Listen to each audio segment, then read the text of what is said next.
من لجأ إلى الله سبحانه وتعالى جازاه الله الأمن من الخوف والهداية إلى الصراط المستقيم.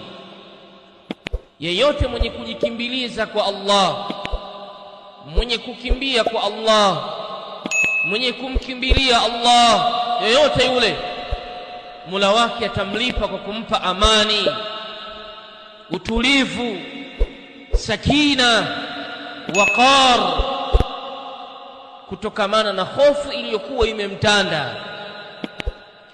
Lakini pia Mola wake atamlipa kwa kumpa hidayah, kwa kumpa uongofu na kwa kumpa usahihi na kwa kumuongoza kwenye njia iliyonyooka.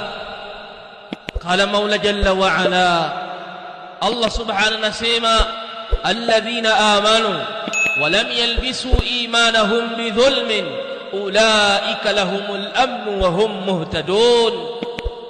Wale ambao wameamini, wamemwamini Mola wao, wameamini yale ambayo yanayofungamana na Mola wao, kwamba yeye ndiye mwenye kuabudiwa na ndiye mwenye kupelekewa mashtaka na yeye ndiye mwenye kuombwa na yeye ndiye mwenye kukinga.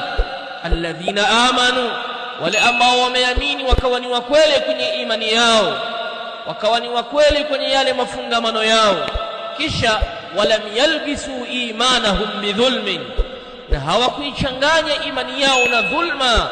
Ulaika lahumul amnu, hao ndio wenye amani. Ulaika lahumul amnu wa hum muhtadun, na hao ndio walioongozwa.